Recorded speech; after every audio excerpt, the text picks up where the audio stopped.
ओम नमः शिवाय गुरवे सच्चिदानंदमूर्तये निष्प्रपंचाय शांताय निरालंबाय तेजसे। हरिओम प्रभु जी।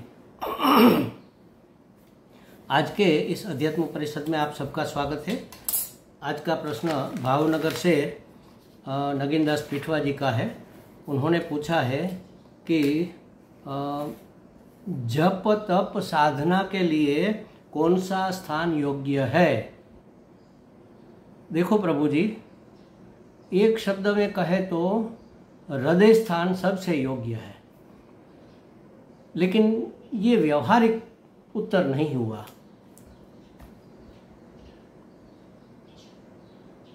हमारे शास्त्रों में ऐसा माना गया है कि अंदर बाहर से पवित्र हो स्थान, माने जहाँ हम बैठे एक कमरा हो या कोई एक जगह हो, वो जगह पवित्र हो और जगह के बाहर की आसपास का वातावरण भी शुद्ध और पवित्र हो। ऐसा स्थान जप के लिए, तप के लिए, साधना के लिए योग्य माना जाता है। ऐसे किसी भी स्थान पर बैठकर हम जप तप साधना कर सकते हैं।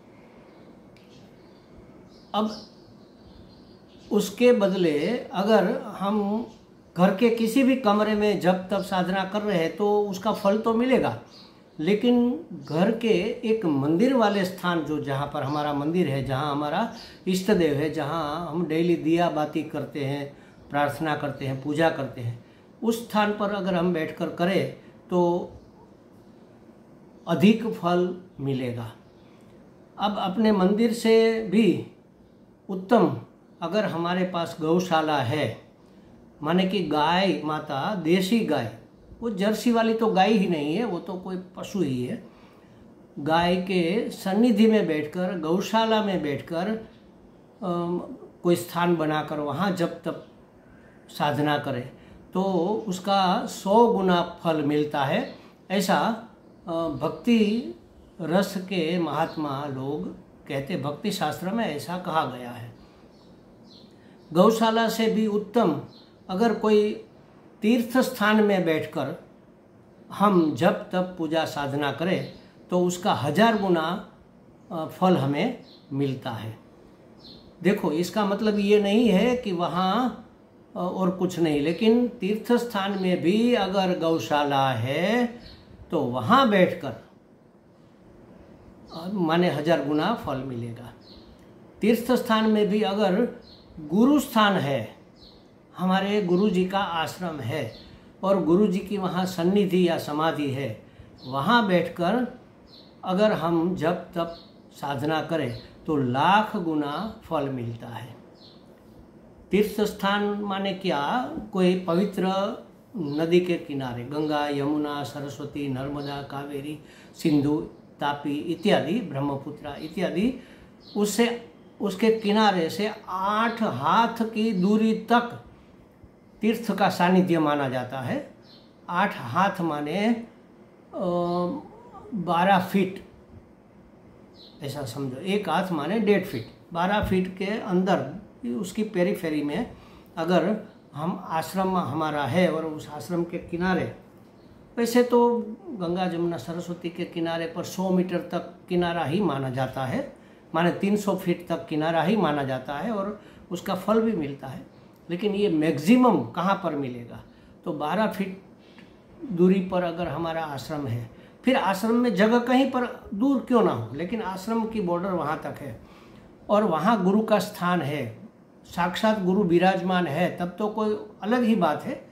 लेकिन अगर गुरुदेव नहीं है और उसकी समाधि है या उसकी मूर्ति स्थापित की है, गुरु गादी है, उसकी सन्निधि में बैठकर, या तो आश्रम में कोई मंदिर बना हुआ है, उस मंदिर में बैठकर, कुछ नहीं है तो फिर गंगा जी की ओर, जमुना जी की ओर, नर्मदा जी की ओर मुँह करके बैठकर अगर वहाँ जप किया जाए, वहाँ तप किया जाए, वहाँ साधना की जाए तो बहुत उत्तम फल मिलता है। ये सबसे उत्तम स्थान माना गया है।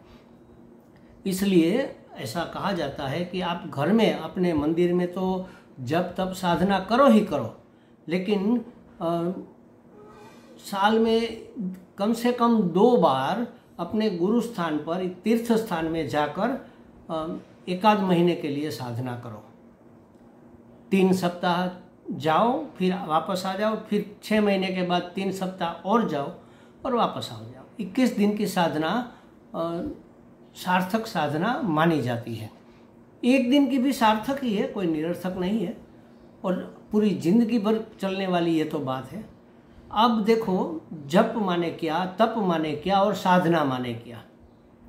जप माने हमारे इष्ट देव का नाम स्मरण करना, जैसे राम राम राम राम राम, या तो हमें कोई मंत्र प्रिय है हमारे इष्ट देव का, जैसे कि ओम नमो भगवते वासुदेवाय, या हमारे गुरु का दिया हुआ कोई मंत्र है ओम नमः शिवाय। समझो कि गुरु जी ने हमें यह दिया कि ओम नमः शिवाय का जाप करो, तो हम उस जाप को करते हैं, तो ये गुरु मंत्र माना जाएगा। गुरु मंत्र का जाप है, उसको रटना, इसका नाम है जप। जप 3 प्रकार से होता है। एक तो वैखरी में माने बोलकर राम राम राम ऐसा। दूसरा होता है उपांशु जप।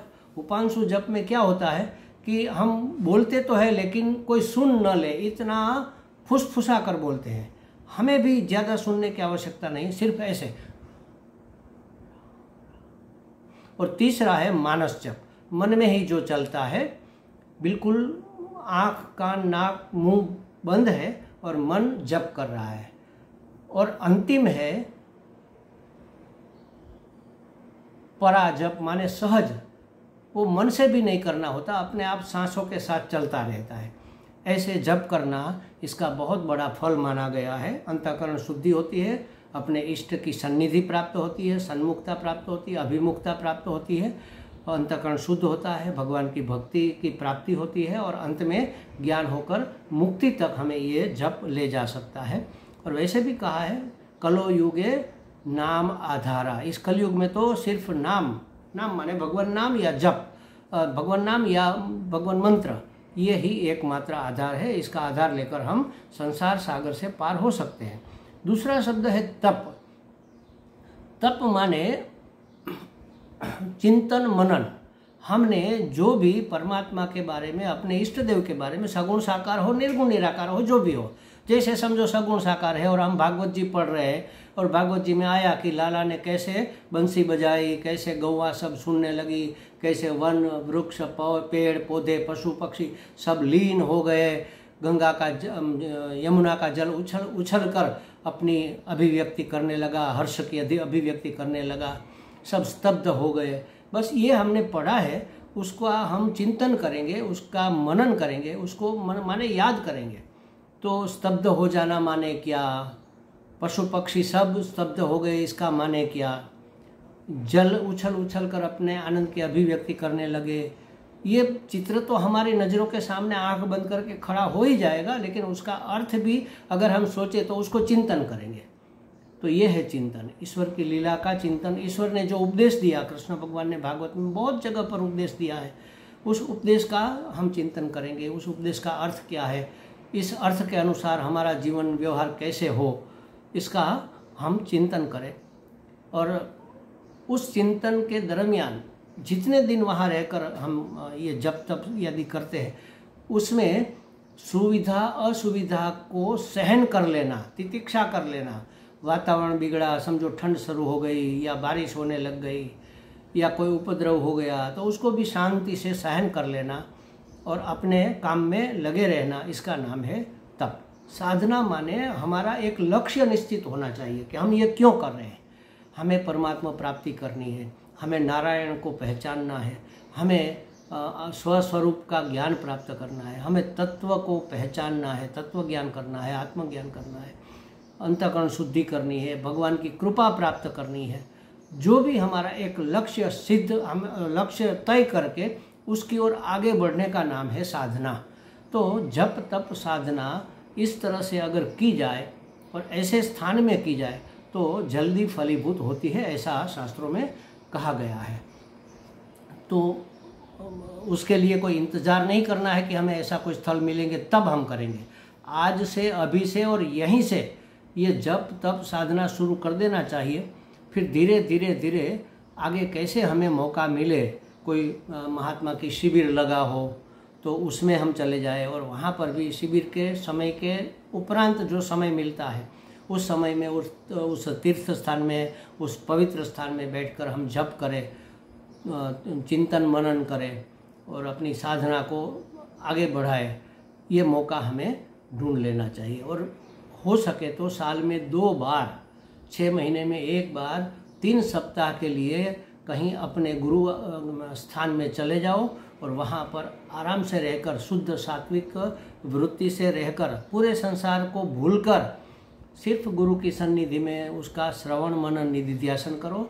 अगर गुरु जी नहीं है तो उसकी पुस्तकें होगी, उसकी कैसेट होगी, उसको सुनो, फिर जप करो, फिर तप करो और अपनी साधना को सिद्धि तक पहुंचाने का प्रयत्न करो। साल में 2 बार ऐसा हमें करना चाहिए, तभी हमारा मनुष्य जन्म सार्थक होगा। दुर्लभ मनुष्य जन्म मिला है, उसका अर्थ हमें सिद्ध करना है। उसकी सार्थकता कहाँ है? हमें स्वस्वरूप की पहचान हो जाए, हमें परमात्मा प्राप्ति हो जाए, हमें जीवन मुक्ति मिल जाए। इसी का नाम है जीवन की सार्थकता, कृतकृत्यता जिसको कहते हैं। हमें लगता है नगीनदास जी को कुछ स्पष्टता हो गई होगी। हरि ओम।